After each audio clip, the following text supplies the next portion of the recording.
আপোনালোকক প্ৰথমতে মই অসম ব্লগ নিউজলৈ আদৰণি জনাইছোঁ। এতিয়া যিমান গাঁৱত মই ছাত্ৰ ছাত্ৰীক লগ পাইছিলোঁ সকলোৱে মোক এটা কথা কৈছিলে যে মামা আমাক চাইকেল এখন দিব আপুনি। তেতিয়া মই বোলো ঠিক আছে, যদি ভাগিনসকলক সঁচাই চাইকেল এখন লাগে তেতিয়াহ'লে এইটো মোৰ দায়িত্ব যে চাইকেল এখন দিব লাগিব। শিক্ষামন্ত্ৰী ডাঙৰীয়াক আহি ক'লো যে ৰণোজ দা আমি সকলোকে চাইকেল এখন দিব লাগিব। তেতিয়া ক'লে অকল ছাত্ৰীবিলাককো নেকি? মই ক'লো কি ল'ৰাবিলাকে বেয়া পাব নহয়, গতিকে ল'ৰা ছোৱালী আমি দুইটাকে দিব লাগিব। তেতিয়া মোক ক'লে যদি ল'ৰা ছোৱালী দুইটাকে দিব লাগে তেতিয়াহ'লে 3,70,000 চাইকেল কিনিব লাগিব। চৰকাৰক প্ৰায় 160 কোটি টকা লাগিব। তেতিয়া মই ক'লো ইয়াত ছোৱালী কিমান আছে? বোলে ছোৱালী 2 লাখ আছে, ছাত্ৰ 1,40,000 আছে। আজি আমাৰ বাবে এটা আনন্দৰ দিন যে এইবাৰ আমি ক্লাছ 9ৰ সকলো ল'ৰা ছোৱালীক আমি চাইকেল দিছো।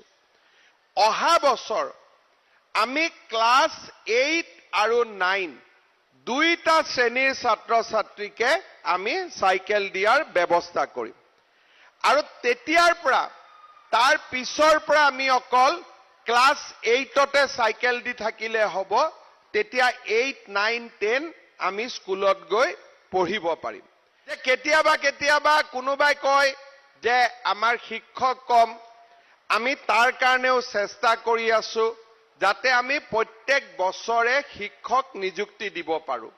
এই বছৰো কেইদিনমান পিছতে আমি আৰু 10,000 শিক্ষকক আমি নিযুক্তি দিম। এটা কথা প্ৰথমতে বুজি নাপালো যে 1 কিলোমিটাৰৰ ভিতৰত 10খন স্কুল স্থাপন কৰি এজন শিক্ষক আৰু 10 গৰাকী ছাত্ৰ ছাত্ৰী থকাতকৈ আমি যদি 1 কিলোমিটাৰত এখন স্কুল আমি বনালোহেঁতেন, 10জন শিক্ষক থাকিলেহেঁতেন, 100 জন ছাত্ৰ ছাত্ৰী থাকিলেহেঁতেন, স্কুলৰ বিল্ডিংটো ইংৰাজী স্কুলতকৈ ভাল হ'লহেঁতেন, তাতে খেলা ধূলা খেলপথাৰ আমি গোটেই সুবিধা কৰি দিলোহেঁতেন, তেতিয়াহ'লে আমাৰ শিক্ষা ব্যৱস্থা বহু দূৰ আগবাঢ়ি গ'লহেঁতেন। আমি যদি এখন ডাঙৰ স্কুল কৰোঁ আৰু ল'ৰা ছোৱালীবিলাকক ঘৰৰ পৰা আহিবৰ বাবে আমি যদি চাইকেল দিওঁ আৰু সেই ডাঙৰ স্কুলখনত যদি বিল্ডিং থাকে, খেলা ধূলাৰ ব্যৱস্থা থাকে, কালচাৰেলৰ ব্যৱস্থা থাকে, সকলো থাকে, তেতিয়া তাতকৈতো শিক্ষা ভাল হ'ব নোৱাৰে। সেই কথাটোৱে মোৰ মন মগজুত খামুচি ধৰিছিলে যে হয় আমি প্ৰত্যেক কিলোমিটাৰত এখন ডাঙৰ স্কুল বনাব লাগিব, যিখন স্কুল ডন বস্কো সেণ্ট মেৰিজতকৈ ধুনীয়া বিল্ডিং হ'ব, তাতে প্ৰত্যেকটো শ্ৰেণীত একোজনকৈ শিক্ষক থাকিব আৰু আমাৰ ছাত্ৰ ছাত্ৰীসকলে 1 কিলোমিটাৰ মাত্ৰ দূৰ চাইকেল চলায়ে নতুন স্কুলখনত আহিব পাৰিব। আজি যেতিয়া আমি অসমত 12খন মেডিকেল কলেজ খুলিছো, তামিলনাডুত 150খনকৈ মেডিকেল কলেজ আছে। শিক্ষাৰ নৱজাগৰণ তেওঁলোকে কেতিয়াবাই আৰম্ভ কৰিছিলে, আমি বহুত পিছুৱাই আছো। সেইবাবে আজি আমি লাহে লাহে প্ৰচেষ্টা চলাইছো। মানুহে কৈছে চৰকাৰে স্কুল বন্ধ কৰিছে, কিন্তু সেই ব্যক্তিসকলে দেখা পোৱা নাই যে চাহ বাগিচাত গৈ এই চৰকাৰখনে স্কুল খুলিছে। স্বাধীনতাৰ 75 বছৰ পিছত প্ৰথমবাৰৰ বাবে বাগিচাৰ ল'ৰা ছোৱালীয়ে হাইস্কুল দেখা পাইছে। তাতকৈ ডাঙৰ কৃতিত্ব আন একোৱে হ'ব নোৱাৰে।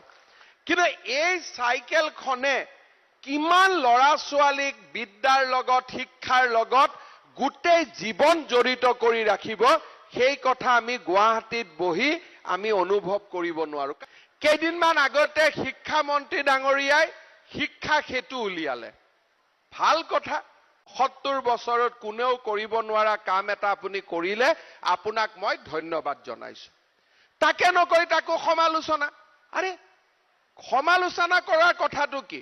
শিক্ষকজন সময়ত স্কুলত যাব, কম্পিউটাৰত লাহেকৈ এনেকে ঠেলা এটা মাৰি দিব যে উপস্থিত।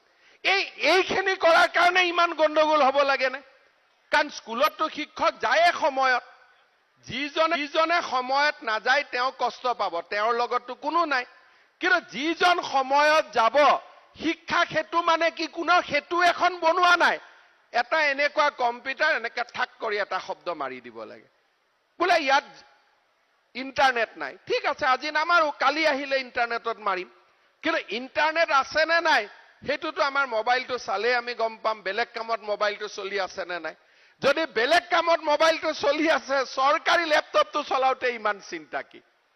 বোলে নহয় আমাৰ গাঁৱত যাওঁতে কষ্ট হয়, সেইটো এটা বেলেগ কথা, যে গাঁৱত যাওঁতে যদি কষ্ট হয় তাৰ কাৰণে ৰাস্তা ঘাট দলং বনাই থাকিব লাগিব, সেইটোতো উপায় নাই। কিন্তু কষ্ট হয় বুলি ইমানগাল ল'ৰা ছোৱালীক শিক্ষক নোযোৱাকৈ আমি কেনেকে এৰি দিব পাৰো? অসমৰ ভৱিষ্যত কি লাভ হ'ব? আমি থাকি কি লাভ হ'ব? গভৰ্ণমেণ্টে লাখ লাখ কোটি টকা দৰমহা দি কি লাভ হ'ব যদি ছাত্ৰ ছাত্ৰীৰ ঘৰত আমি শিক্ষক উপস্থিত কৰাব নোৱাৰো? কোনেও বেয়া পোৱা নাই। কেইদিনমান আগতে মোক আমাৰ পাৰ্টিৰ কাৰ্যকৰ্তা এজনে মোক ক'লে যে দাদা শিক্ষকখিনি অলপ বেয়া পাইছে নেকি, আপুনি চাবচোন। মই ঠিক আছে চাম। যোৱা পৰহি দিনাখন মই 3খন স্কুলত গৈ সন্মুখত মই গাড়ী ৰখাই থিয় হলো। মই শিক্ষক শিক্ষয়িত্ৰীখিনি আহে নে নাই চাওঁ। সকলোৱে আহিলে, সকলোৱে ফটো উঠিলে, বেয়া পোৱাটো কোনো মই চিনেই দেখা নাপালো। কাৰণ অসমত আমি যোৱা 10 বছৰ বা আমাৰ যিসকল শিক্ষক শিক্ষয়িত্ৰী আমি নিযুক্তি দিছো, প্ৰত্যেকেই ভাল চিন্তা কৰে। 5% কৰবাত নহয় ইফাল সিফাল মানুহ থাকিবই, তাৰ কাৰণে আমি চিন্তা কৰি লাভ নাই। 5% থাকিব, 95% আগুৱাই যাব। আজি মই শিক্ষামন্ত্ৰীক এটা পৰামৰ্শ দিম, কৰবাত দূৰণিবতীয়া স্কুল আছে, শিক্ষক শিক্ষয়িত্ৰীসকল স্কুলত যাওঁতে অলপ দেৰি হৈ যায়। যদি আমি হায়াৰ ছেকেণ্ডাৰী পাছ কৰা ছোৱালীসকলক স্কুটি দিছো, আপুনি 50,000 মান শিক্ষক শিক্ষয়িত্ৰীক একোখনকৈ স্কুটি দি দিয়ক, যাতে সময়ত স্কুলত গৈ তেওঁলোকে পাব পাৰে। কোনো অসুবিধা নাই, তাত কি আছে? 1 লাখ শিক্ষকক এখন স্কুটি দিলে 500 কোটি টকা লাগিব, কিন্তু স্কুলত গৈ সময়ত গৈ পোৱাটো আমাৰ কাৰণে আটাইতকৈ ডাঙৰ কথা, যাতে শিক্ষকে ছাত্ৰ ছাত্ৰীৰ মাজত ৰাতিপুৱাই সুন্দৰ সময়টোতে গৈ পঢ়া শুনা আৰম্ভ কৰিব পাৰে। কোনো অসুবিধা নাই। বোলে আমাৰ যাওঁতে দলংখন বেয়া, দলংখনো নাম দিয়ক, দলংখনো বনাই দিম। ৰাস্তাটো বেয়া, ৰাস্তাটোও বনাই দিম। বোলে মোক ট্ৰেন্সফাৰ লাগে, 10 বছৰ পিছত ট্ৰেন্সফাৰো চেষ্টা কৰি দিম, কোনো অসুবিধা নাই। কিন্তু যিকোনো কাৰণতে ল'ৰা ছোৱালীক আমি কষ্ট দিব নালাগে, কাৰণ এই ছাত্ৰ ছাত্ৰীবিলাকৰ অন্তৰতে ভগৱান আছে। নামঘৰ মন্দিৰত গৈ ভগৱানক যিমান লগ পাম, এই ছাত্ৰ ছাত্ৰীসকলৰ হৃদয়ত আমি বেছি ভগৱানৰ সন্ধান পাম, তাক মই অন্তৰেৰে সৈতে বিশ্বাস কৰোঁ। ধন্যবাদ জনাইছোঁ আপোনাক। ভিডিঅ'টো চাই যদি ভাল লাগিছে প্লিজ এটা লাইক দি চেনেলটো এতিয়া ছাবস্ক্ৰাইব কৰি নাথাকিলে ছাবস্ক্ৰাইব কৰিব।